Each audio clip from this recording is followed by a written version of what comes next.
Hello guys, welcome back to another video. और जैसे कि आप सबको पता है कि हमारे चैनल पे एक सीरीज चल रही है जिसमें हम इम्पोर्टेंट 1 मार्क्स के क्वेश्चंस कवर कर रहे हैं।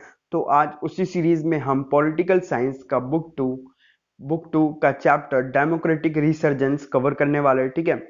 और इस चैप्टर में ये चैप्टर लास्ट ईयर तक इमरजेंसी वाला जो चैप्टर है वो हुआ करता था, ठीक है। बट इस साल क्योंकि सिलेबस अपडेट किया है तो इस चैप्टर का नाम हो गया डेमोक्रेटिक रिसर्जेंस, ठीक है। इसमें बहुत सारे नए टॉपिक्स ऐड किए गए हैं इस साल और बहुत सारे टॉपिक्स हटा दिए गए हैं, ठीक है। तो आप इसके लिए मैंने एक वीडियो बना रखी है जिसमें मैंने अपडेटेड सिलेबस बता रखा है, वो जाके देख सकते हो हमारे चैनल पे। और अगर आपको नोट्स चाहिए तो आप हमारा टेलीग्राम ग्रुप ज्वाइन कर सकते हो, वहाँ पे आपको हिस्ट्री, पॉलिटिकल साइंस, ज्योग्राफी सबके नोट्स प्रोवाइड किए जाएंगे। साथ ही में हमने इस सीरीज में, ये जो सीरीज है 1 मार्क्स के क्वेश्चंस की, इस सीरीज में हमने हिस्ट्री और ज्योग्राफी के वीडियोस ऑलरेडी कवर कर चुके हैं, ठीक है। पूरे के पूरे सिलेबस की, ठीक है। हिस्ट्री की तीनों बुक और ज्योग्राफी की दोनों बुक, ठीक है, पूरा कवर कर रखा है हमने। तो अगर आप इंटरेस्टेड हो तो उसके प्लेलिस्ट का लिंक आपको डिस्क्रिप्शन में मिल जाएगा, आप जाके देख सकते हो। So let's start this. Define the meaning of democratic upsurges, ठीक है। ये जो टॉपिक है ना डेमोक्रेटिक अपसर्जेस, ठीक है, ये इस साल नया वो इंट्रोड्यूस हुआ है, ठीक है। तो इसका मतलब है increasing participation of the people in the democratic politics of the country is broadly characterised as democratic upsurges, ठीक है। जब लोग पार्टिसिपेट ज्यादा करते हैं ना, ठीक है, डेमोक्रेटिक इवेंट्स में, ठीक है, तो उसको कहा जाता है डेमोक्रेटिक अपसर्जेस, ठीक है। और ये इस साल नया ऐड हुआ और ये जो भी इसमें बता रहा हूँ वो सब सीबीएसई के सर्कुलर के अकॉर्डिंग ही बता रहा हूँ। Through which article of the Constitution the government declared an emergency in 1975, ठीक है। किस आर्टिकल के अंडर गवर्नमेंट ने 1975 में इमरजेंसी डिक्लेयर करी थी? ऑप्शन है आर्टिकल 350, आर्टिकल 351, आर्टिकल 352 या आर्टिकल 354। तो करेक्ट आंसर है वो article 352 C. The state of democracy was declare on, ठीक है। ये जो स्टेट ऑफ इमरजेंसी थी, ठीक है, क्वेश्चन थोड़ा सा मिसप्रिंट है, मैं ऐसे ही बता रहा हूँ आपको। ये जो स्टेट ऑफ इमरजेंसी थी वो डिक्लेयर कब हुई थी, ठीक है। तो ऑप्शन है 13 मई 1971, 23 मई 1972, 25 जून 1975 और 11 मार्च 1975। तो करेक्ट आंसर है वो है सी, 25 जून, 25 जून 1975। After the 1977 general elections, which government came into power, ठीक है। आपको पता है कि 1977 में जो इलेक्शंस हुए थे, ठीक है, उसके बाद कौन सी पार्टी ने गवर्नमेंट बनाई थी, ठीक है। ऑप्शन है भारतीय जनसंघ, कांग्रेस, जनता पार्टी या फिर सोशलिस्ट पार्टी, ठीक है। तो आपको पता होगा इसका आंसर ऑब्वियसली वो है सी, जनता पार्टी, ठीक है। जनता पार्टी जेपी नारायण के लीडरशिप में जनता पार्टी बनाई गई थी और उन्होंने ही उस इलेक्शन में, ठीक है, इंदिरा हटाओ का नारा दिया था। और लोग क्योंकि इमरजेंसी से बहुत ही ज्यादा इम्पैक्ट हुई थी लोगों की लाइफ, इस वजह से कांग्रेस की गवर्नमेंट, पहली बार नॉन कांग्रेस गवर्नमेंट आई थी सेंट्रल में, ठीक है, उस टाइम पे। और वो थी जनता पार्टी और उसमें बहुत सारे कांग्रेस के अपने आदमी भी थे, ठीक है। तो करेक्ट आंसर है वह सी, जनता party in 1977। Congress was defeated in Lok Sabha elections of, ठीक है, लोकसभा में पहली बार कांग्रेस कब हारा था? ऑप्शन है जैन 1977, ठीक है, फेब 1976, मार्च 1977 या फिर अप्रैल 1977। तो करेक्ट आंसर है वो है मार्च 1977 में जनरल इलेक्शन, जिसे लोकसभा इलेक्शन के नाम से भी कहा जाना जाता है, हुआ थे और जनता पार्टी ने अच्छी खासी सीट वो करी थी और गवर्नमेंट बनाई थी और कांग्रेस हार गई थी बहुत ही गंदी तरीके से। तो करेक्ट आंसर है वह C, March 1977। When JP led a people's march to the parliament, ठीक है।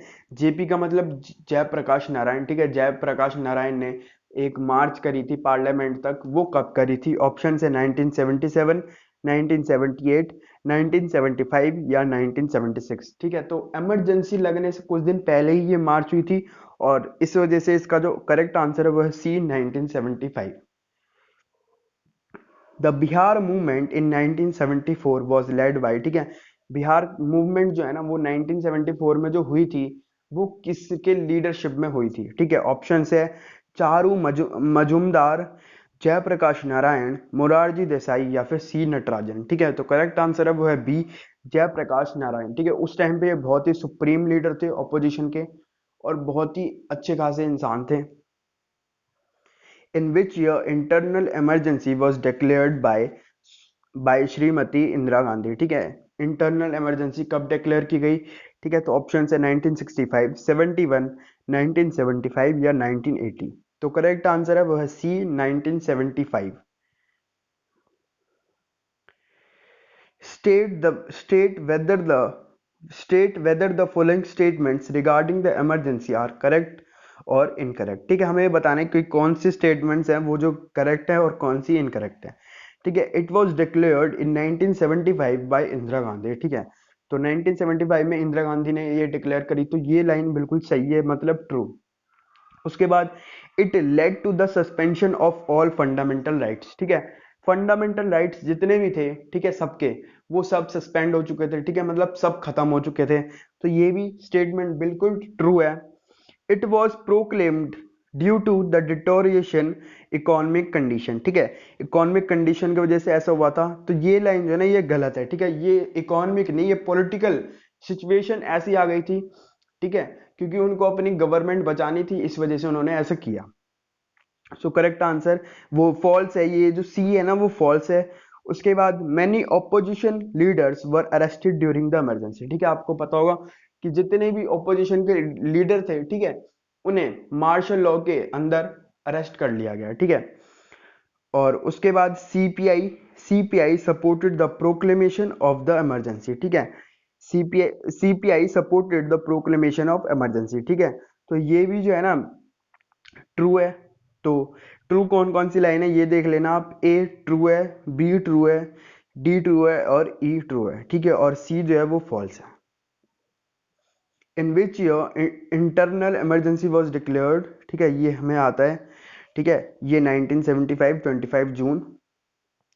How many Lok Sabha seats were won by the Janata party and it allies in the general election of March 1977। ठीक है, मार्च 1977 में जो जनरल इलेक्शन हुआ था लोकसभा का, ठीक है, तो उसमें जनता पार्टी और उसकी जो पूरी जनता पार्टी जो थी ना, और उसके जो वो थे कोलिशन, ठीक है, उसके जो साथ के पार्टीज थे, उन्होंने कितनी सीट्स जीती थी? तो Janata party and it allies won 330 seats out of 542 seats of Lok Sabha. ठीक है, 330 सीट्स जीती थी लोकसभा में 542 में से। When Janata Party was formed and who was the first president of Janata Party? तो Janata party was formed in 1977 and Chandrashekhar was it's first president. ठीक है, who became the prime minister of India after the election of 1977। ठीक है, तो जैसे कि मैंने आपको बताया था कि कांग्रेस में ना क्लैश चली रही थी और पीएम कैंडिडेट के लिए भी बहुत तगड़ी क्लैश चली थी इंदिरा गांधी और मोरारजी देसाई में। तो जैसे ही मोरारजी देसाई को ऑप्शन मिला कांग्रेस छोड़ने का, उसने कांग्रेस छोड़ा और साथ में जनता पार्टी में आया और जनता पार्टी की तरफ से वो प्राइम मिनिस्टर बना। ठीक है, पहला प्राइम मिनिस्टर वही बने थे और उसके बाद दो और प्राइम मिनिस्टर बने थे। ठीक है, इनके जो पूरा टर्म था ना, ठीक है, 2 साल से 2 साल के आसपास का इनका पूरा टर्म था, 18 महीने का, या 2 साल आप कह सकते हो, और उसमें 3 प्राइम मिनिस्टर बने थे। ठीक है, चौधरी चरण सिंह, मोरारजी देसाई और एक और थे। ठीक है, उसका नाम आप मुझे कमेंट करके बताओ। So let's end this video. Thanks for watching the video. Please don't forget to like, share and subscribe the channel. Thanks for watching the video.